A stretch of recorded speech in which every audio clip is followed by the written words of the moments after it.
নামে সেবাশ্রয়, অভিযোগ তাতে সেবার আড়ালে চলেছে দুর্নীতি, জালিয়াতি আর লোক ঠকানোর খেলা। চিকিৎসক, ডায়াগনস্টিক পরীক্ষা থেকে শুরু করে রোগীদের ভুল বুঝিয়ে বেসরকারি হাসপাতালে ভর্তি করার মতো ভুরি ভুরি অভিযোগ আগেই উঠেছিল। আর এবার শিরোনামে অভিষেক বন্দ্যোপাধ্যায়ের সেবাশ্রয় প্রকল্পের ওষুধ। একটি দুটি ওষুধ নয়, একেবারে ট্রাক ট্রাক মেডিসিন। কোথাও মাটির নিচে পুঁতে দেওয়া হয়েছে, কোথাও ফেলে দেওয়া হয়েছে জলে, আবার চেষ্টা হয়েছে পুড়িয়ে দেওয়ারও। ঘটনাস্থল দক্ষিণ ২৪ পরগনার পারুলিয়া কোস্টাল থানার অন্তর্গত হিঞ্চেবেরিয়া। এখানেই মগরাহাট পশ্চিমের তৃণমূল বিধায়ক অভিষেক বন্দ্যোপাধ্যায় ঘনিষ্ঠ শামীম আহমেদ মোল্লার এক আত্মীয়ের ফার্ম হাউস।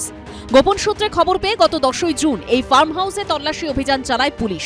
উদ্ধার হয় ওষুধের পাহাড়। প্রশাসন এবং বিডিও থেকে এবং হেলথ থেকে ওরা আসে, ওরা দেখে প্রায় 10 ট্রাকের উপরে ওষুধ উঠেছে। সব তুলতে পারেনি, ৫-৬ লাখ ট্রাক তুলেছে, আর বাদবাকি তুলতে পারেনি। কিন্তু ওষুধগুলো সম্পূর্ণ কারেন্ট ওষুধ ছিল।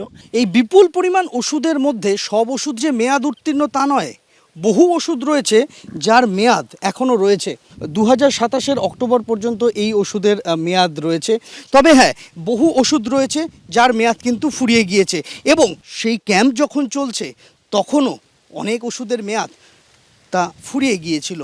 তারপরেও সেই ওষুধগুলি ক্যাম্পে মজুত করে রাখা হয়েছিল। এখানেই উঠছে প্রশ্ন, তাহলে কি রোগীরা যে ওষুধ পেয়েছিলেন ক্যাম্পে এসে তা নিরাপদ ছিল? ফার্ম হাউসের মধ্যেই রয়েছে বিশাল এই গুদাম।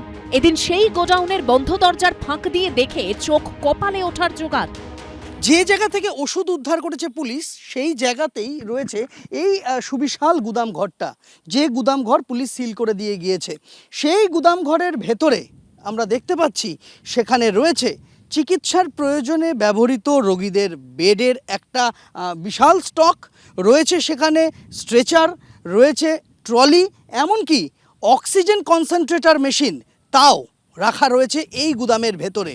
এখন প্রশ্ন হচ্ছে যে সেবাশ্রয় ক্যাম্প তো শেষ হয়ে গিয়েছিল, কিন্তু এই সমস্ত সরঞ্জাম কি করে তৃণমূল নেতার ঘনিষ্ঠের গুদাম ঘরের মধ্যে এখনো পর্যন্ত রয়ে গেল? বেশ কিছু জায়গায় নথিপত্র পুড়িয়ে দেওয়ার প্রমাণও মিলেছে। সেবাশ্রয় ২ লেখা ফিতের গোছা এখানে রয়েছে, আর এখানে কিছু জিনিস আগুন দিয়ে পুড়িয়ে দেওয়া হয়েছে, জ্বালিয়ে দেওয়া হয়েছে, তার প্রমাণ পাওয়া যাচ্ছে, এবং সেগুলিও সেবাশ্রয়ের সঙ্গে সম্পর্কিত। সেবাশ্রয়ের ব্যানার সেটাও আধপোড়া অবস্থাতে এখানে পড়ে রয়েছে।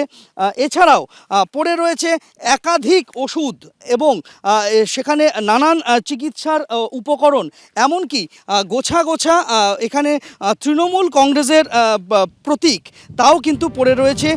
এই ঘটনায় ৭ই জুলাই পারুলিয়া কোস্টাল থানায় অভিযোগ দায়ের করেন বিজেপি নেতা অভিজিৎ দাস ববি। তাতে অভিষেক বন্দ্যোপাধ্যায়, তাঁর আত্মসহায়ক সুমিত রায়, ফলতার তৃণমূল নেতা জাহাঙ্গীর খান, মগরাহাট পশ্চিমের তৃণমূল বিধায়ক শামীম আহমেদ মোল্লা সহ একাধিক জনের নাম রয়েছে। কারা এই ব্যক্তি, এই যে ওখানে ওষুধগুলো এরকম মাটি চাপা দিয়ে রেখেছে, এবং অনেক সেবাশ্রয়ের লোগো ছিল, তা কি এমন বিষয়টা বললো যে সেবাশ্রয়ের ওই ক্যাম্পগুলোর ওষুধগুলো খুব তাড়াতাড়ি, যে সরকার চেঞ্জ হয়ে গেল অমনি সঙ্গে সঙ্গে সেখানটায় মাটিতে চাপা দেওয়া হলো কোটি কোটি টাকার ওষুধ? তো এইটার ব্যাপারে ইনভেস্টিগেশন করা দরকার। এখন একটা হাওয়া চলছে বলে সবসময় একদিকে তাক করে বলে যাও, এটার কোনো কাজের কথা নয়।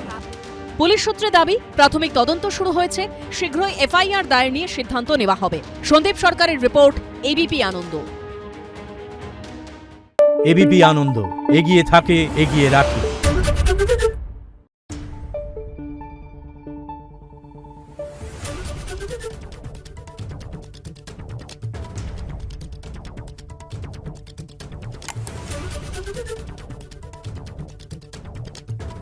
Thank you.